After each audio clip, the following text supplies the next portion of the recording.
I was diagnosed with the condition the moment I was giving birth to. The same year, at the same time, the doctors discovered I didn't have blood.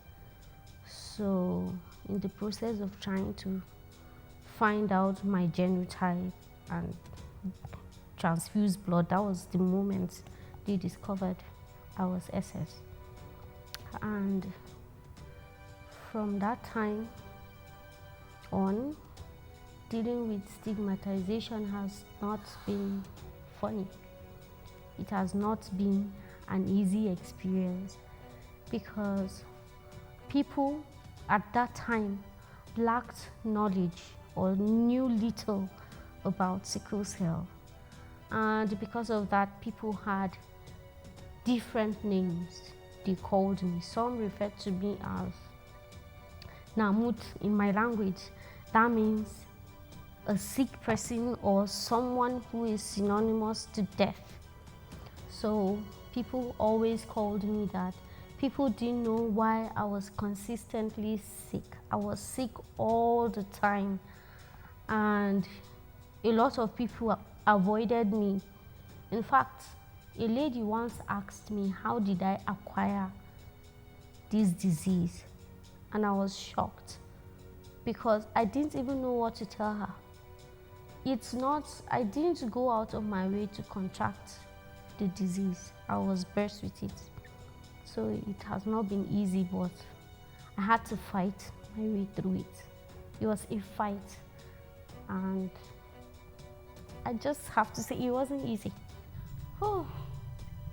Schooling was one very tough part of my life. It wasn't easy being a warrior and going to school because I was barely in school. I was sick all the time. At a point I was sick. In a month I was sick for 2 weeks.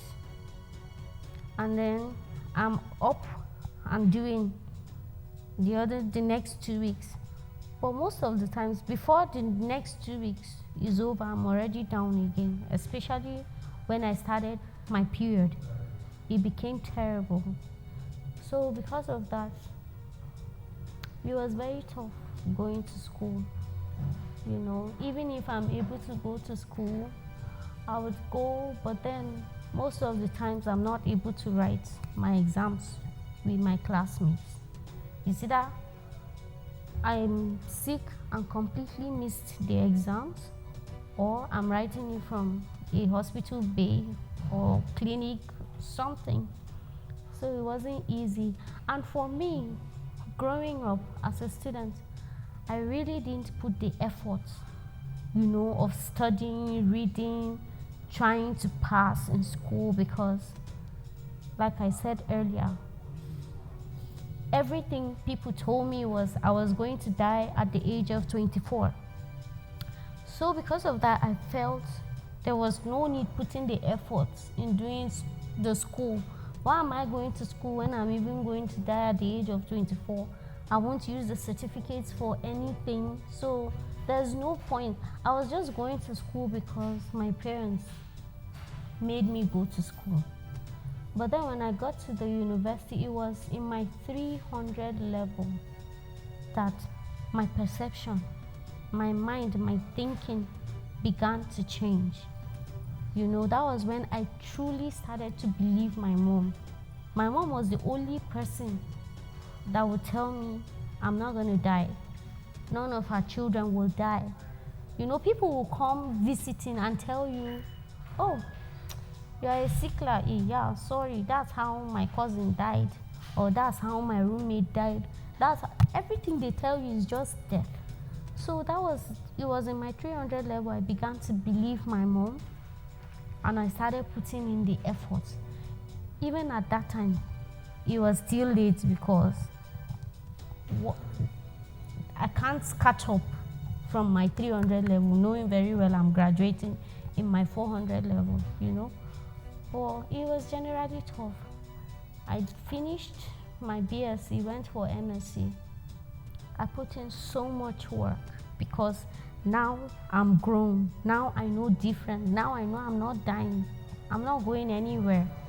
So I put in so much effort. I gave in the reading hours. I came with my A game. And then when it was time to write exams, I fell sick.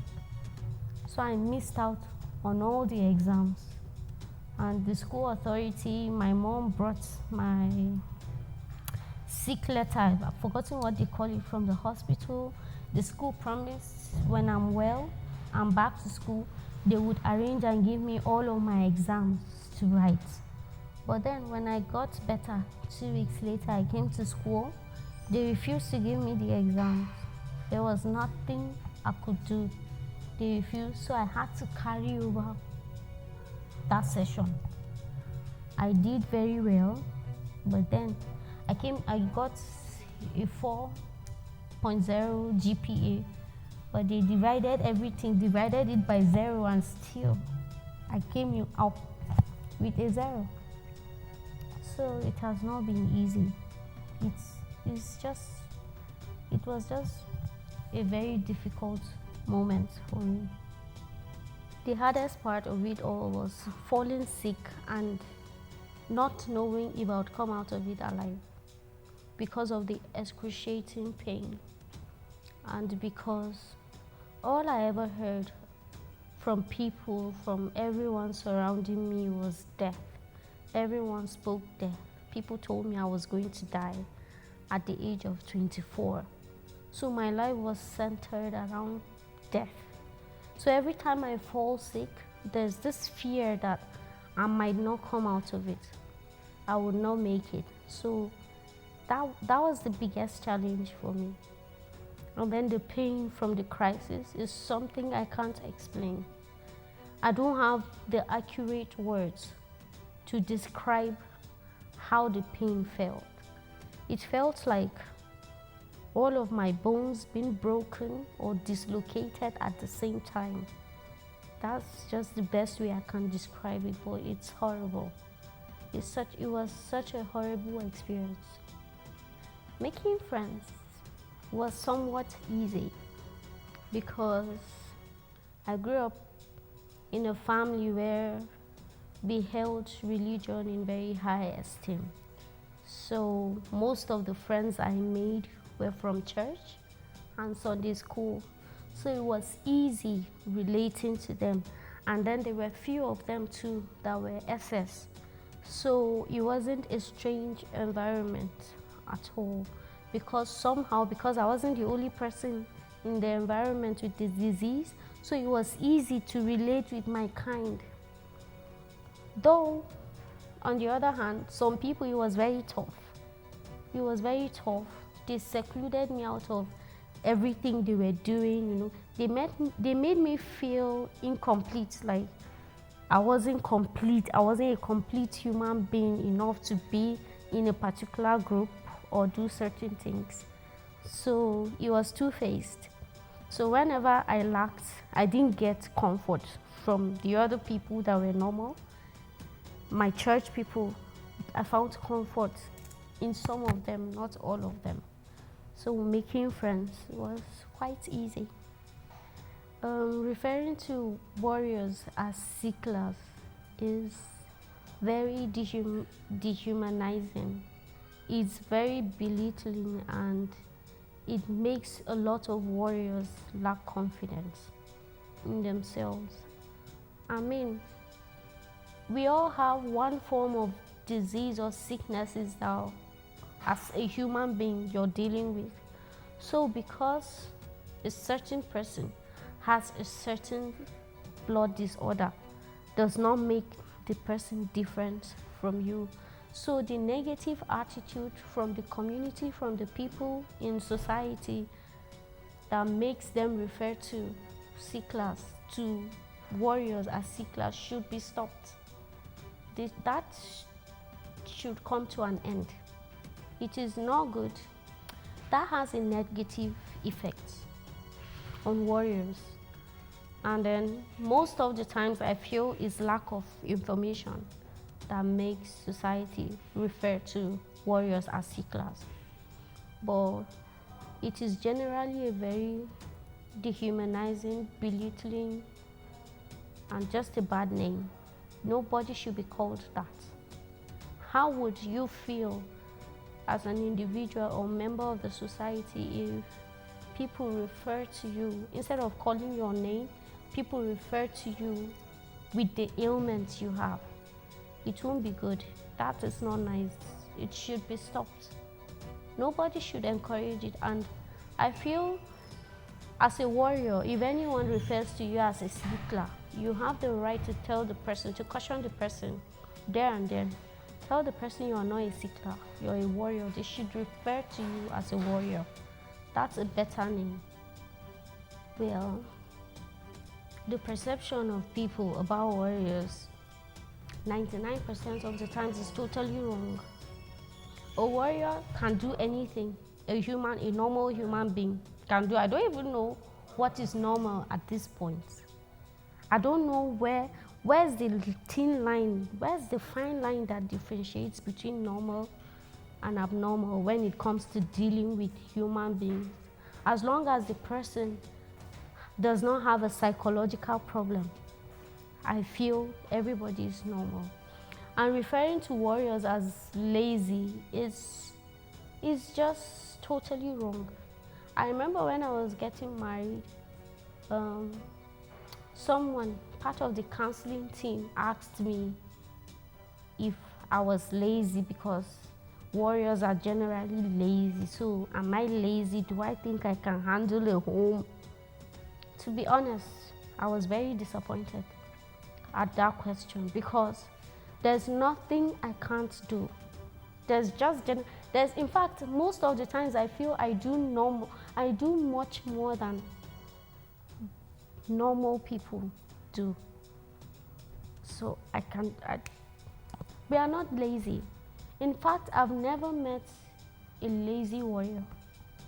I've never met any. All the ones I know are very hardworking. I am very hardworking. There's nothing I don't set out my mind to achieve that I don't do. I am up and doing. I am always about my business. So there's no laziness in whatever it is I put my mind to do.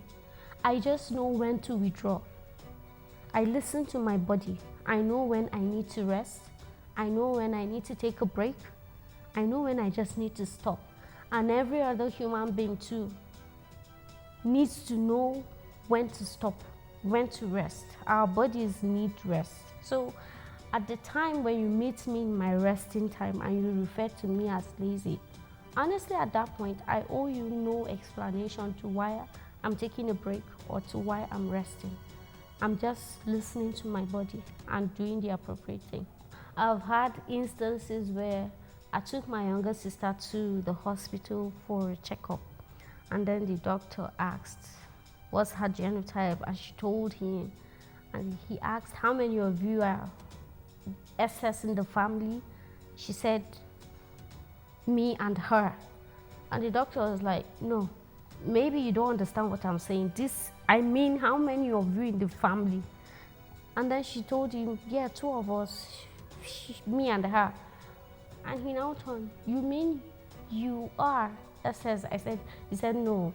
He now told me to go to the lab, sent me a note, wrote me a written note, sent me to the lab to go and confirm my genotype there and then. He said he's waiting. They should tell them it's urgent. When the results came out, and he was shocked. He was like, what have you been taking? What are you doing? And then, I'm not doing anything, just God. It's just the grace of God. I had not always looked like this. There was a time when, if you see me, when you saw me, you know that something is wrong with this girl. You know, I was very skinny, my tummy was very big, my eyes were consistently colored. In fact, because of how big my tummy is, I've been accused of being a drunk. In fact, People said I don't even drink water, I'm just a drunk. That's why my tummy is excessively big, and that's why my eyes are always colored. I felt so bad, I was sad, but then I don't owe anybody explanations as to why I look a certain way. Sometimes people be like, oh, I'm so sorry. They take a pity stand. They start to feel sorry for me, or they start to feel pity towards me. And because I don't want anybody to treat me with pity, I want people to treat me like every other normal human being. I just avoid telling a lot of people.